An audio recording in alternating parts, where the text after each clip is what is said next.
capital B, Brazil, with Ancelotti in charge, who really have not done for quite a long time since Chichi was in charge and got them to qualify for the World Cup in 2022. They just haven't quite looked the same ever since. Ian, what do you feel like is wrong with this national side at the moment? Oh, what's wrong with them?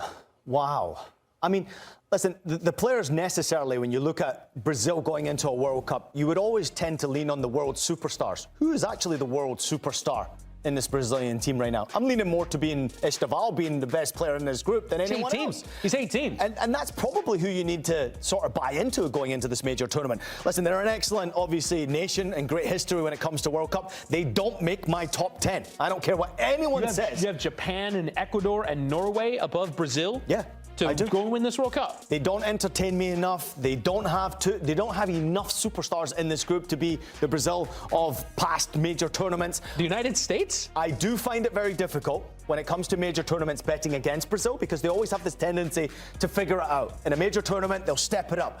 But Ancelotti's not necessarily impressed me, and he has a group of players there that are far from impressive when it comes to performance. I mean, you can never ever doubt the heart and the passion. The Brazilians always have that, and they always seem to give effort as well. But this actual group as a unit, as individuals, it's far from impressive for me.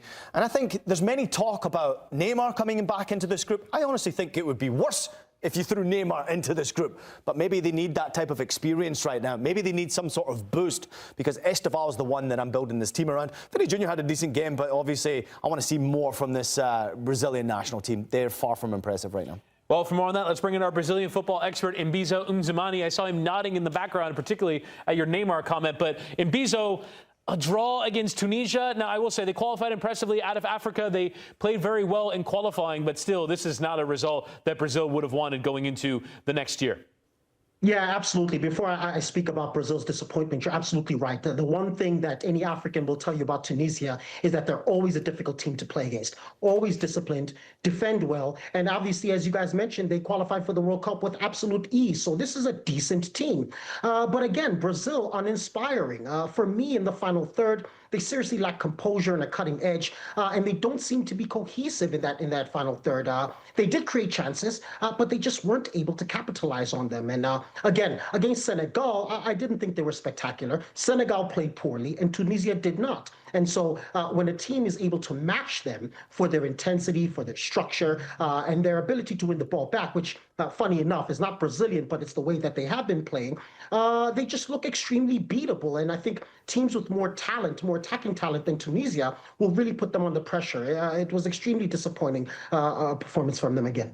Estevao with another excellent performance, obviously got his goal, very composed penalty kick. It looked to me like he was about to take a lap around the corner flag before he actually took the penalty kick, but it was very convincing and composed. This kid's impressed me. 5 starts, 5 goals. He's had 11 appearances now for the national team. The experience is starting to get better and better. But as far as I'm concerned, he might be the guy that you've got to go into a major tournament betting on. He might need to be the game winner. He might need to be the one that is the number 10 for this team, because he's the one who's playing the best football right now. I think there's absolutely no question in the world that he is Brazil's best attacking threat. As you mentioned, the statistics there.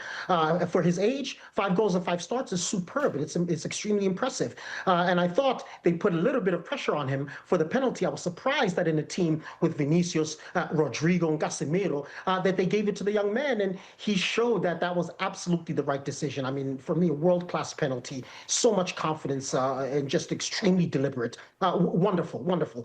I'm not sure what that says about Brazil. Do they perhaps lack the leadership? I mean, for me, a player like Vinicius Jr. should be taking that. A player like Rodrigo should be taking that, one of your senior attacking players. But again, like you said, this boy seems like he has the golden ticket, and he's producing all the magic. For me, we actually took too long to get him into that starting lineup. For me, when he was at Palmeiras already, he was demonstrating that he should be starting, especially as the national team was already kind of struggling at the time. And I think the one thing Brazil needs to avoid in general is putting players in the national team only when they play for a big-time European club or when they move to the Premier League, because we could have him so much more experienced by now from the time he was playing at Palmeiras, but we waited until he got to Chelsea. But no matter, the boy is playing, I think, next-level football, and he's showing the older guys in the team how it really should be done at this level.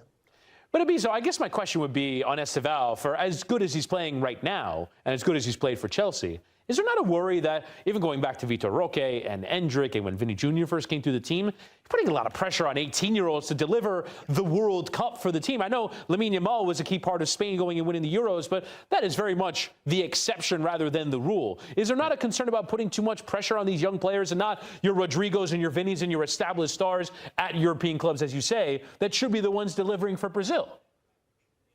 Yeah, absolutely. And this is my point with him even taking the penalty today. I get it. The kid's playing well. He has 5 goals and 5 starts. So I think they wanted to also continue to pump him full of confidence. But for me, that penalty should have been taken by Vinicius Jr. or Rodrigo, even Casemiro at that point in time. But unfortunately, you saw what happens when they give it to somebody else.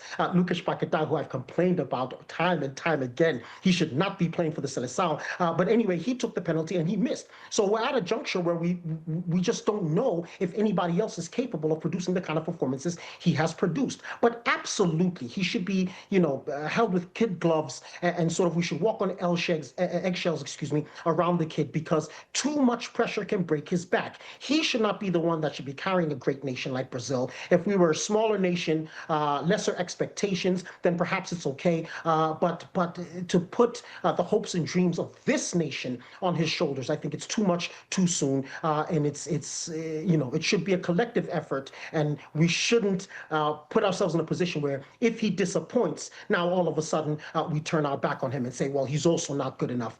So it's a precarious position. I think he's just so talented that he's our only source of hope at this current juncture in time, but we absolutely should be careful. Mbizo, every single day I continuously get messages through my social media about a subject that is, I'm sure, pretty close to the hearts of many Brazilian fans going into major tournament, and that is Neymar. His name continuously comes up. I made a comment maybe about 5 months ago saying that I didn't think Neymar would help this group. I think Neymar needs to focus on his own performance and his own happiness and his own mental health right now at Santos, and obviously trying to make sure he brings top-class performance before he even has a chance of getting back into this national team. Am I wrong in saying that Neymar's not the right fit for this group, that they should actually go to the World Cup without Neymar? No, you're absolutely spot on. And for me, if I can inject just a slight bit of disrespect, for me, he's been retired for 2 years. This is a guy who's come to Santos and he's been unable to catapult them out of the relegation zone. He moves like a player that looks like he's in pain, and he doesn't seem to have the maturity to make the decisions on the pitch that matches his physical ability. He's been sort of, yelling at his comrades, his teammates, in a fashion that's left them uncomfortable. He still hasn't really been behaving himself totally off the pitch and focusing on his professionalism to get back to top quality. So for me, I think you're absolutely spot on. I think Neymar is already a distraction for this national team, and if he is to be called up with alongside his incapacity to contribute at the levels that he once did, he would also be a distraction at the national team, which he has been before when he hasn't been on the pitch. So for me, I think we have to move on from this Neymar era. Even if Brazil doesn't play particularly well in this upcoming World Cup, you plan for the next. You give players opportunity who could potentially be superstars or just contributing members of this squad. But I think Neymar in the team, it just wouldn't be good for the cohesion and for the building that Ancelotti is trying to do moving forward. Look, Ancelotti hasn't discounted him completely. He said that he's going to give him some time to see if he can get back up to speed. But I really think it's unrealistic, and I think that's okay. I think Neymar has served the nation with aplomb. He's one of the greatest players to ever lace up boots in this country or any other, and I think he just deserves his rest, and he should take it.